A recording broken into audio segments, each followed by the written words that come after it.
Bonjour Elsa. Malgré l'impatience collective, il était difficile de se précipiter pour décider d'un nouveau Premier ministre. Dans cette équation impossible, l'idéal tient de la quadrature du cercle.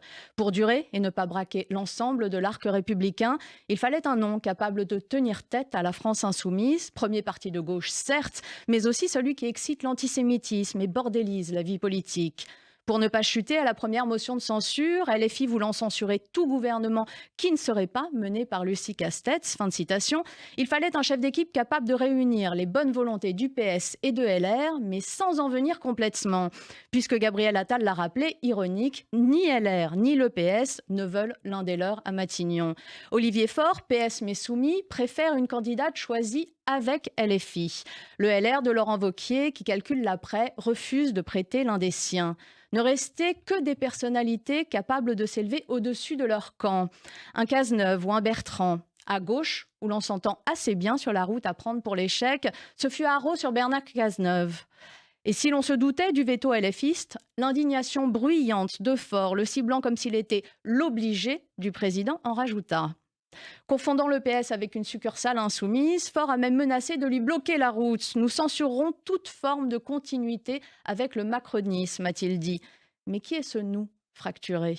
Pas la branche la plus raisonnable du PS, capable de se satisfaire d'un Cazeneuve à Matignon. En revanche, les infréquentables du NFP et leurs alliés ont tout fait pour couler cette possibilité.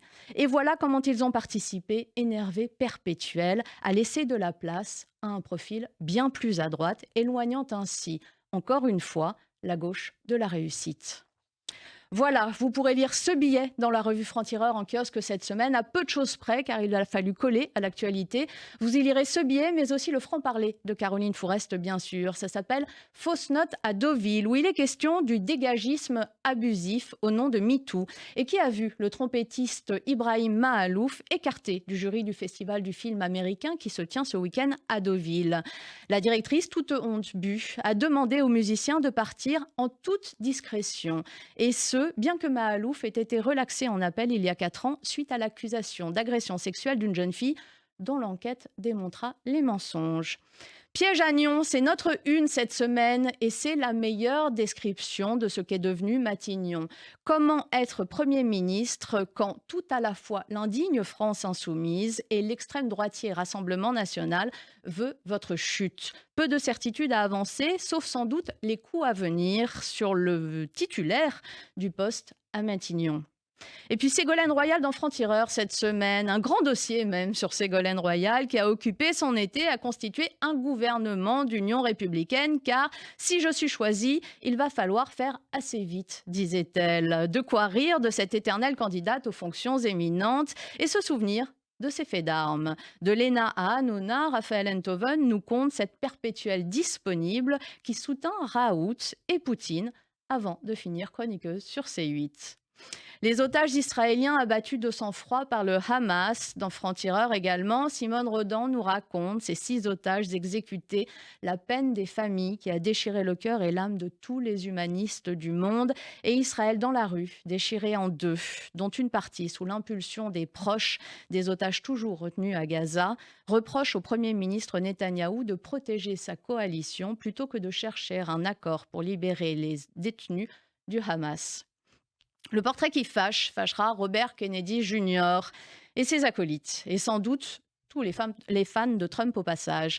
David Medioni raconte le neveu du fameux JFK, le dingo de Donald, qui pense que l'Ukraine est victime de l'Occident. Et complotiste affirme que le Covid a accentué la mortalité infantile. De candidat à la Maison-Blanche, il est passé soutien de Trump. Il pourrait vite devenir son plus lourd boulet. Et puis quand l'innocence suit l'effacement, qu'est-ce qui reste? Autrement dit, qui rendra sa vie professionnelle gâchée à Caroline Rey-Salmon, coprésidente de la CIVIS, la commission indépendante sur l'inceste et les violences sexuelles faites aux enfants, débarquée manu militari en février dernier suite à une plainte pour agression sexuelle ubuesque, mais désormais classée sans suite. Franc-Tireur avait dénoncé une mise à mort sociale, expéditive et abusive. La justice nous donne raison. Plein de choses encore dans ce numéro 147 de Franc-Tireur. L'œil qui nous raconte Maduro, insoumis à la démocratie. Thaïs Descuffon, l'influenceuse antiféministe d'extrême droite. La loi immigration qui semble porter ses fruits et la fébrilité de Trump qui commence sérieusement à se voir. Et puis les choix culture de Yasmina Jaffar. Le complot de la semaine, c'est Rudi Reichstadt qui nous le raconte.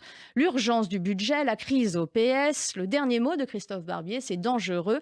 Et comme chaque semaine, l'éditorial de Raphaël Enthoven, L'autre monde, et qui nous parle de la double victoire des para-athlètes sur eux et sur les autres, et du double bonheur du spectacle qu'il nous offre avec ces Jeux paralympiques de Paris, mais aussi de l'absurdité de ce nouveau vocabulaire qui, sous couvert d'inclusion, invisibilise la réalité, comme la litote improbable qui veut que l'on soit désormais en situation de handicap quand on est en fait handicapé. Affirmer son handicap et refuser de le nier, c'est un passage obligé pour le philosophe qui nous explique pourquoi cette semaine. La raison est un combat, c'est le nôtre à Franc-Tireur, combattre toutes les formes d'extrémisme aussi. Lisez-nous, rejoignez ce combat et la lutte pour que la nuance survive dans un monde qui n'a de cesse de se radicaliser. Très heureuse de vous retrouver pour cette nouvelle saison.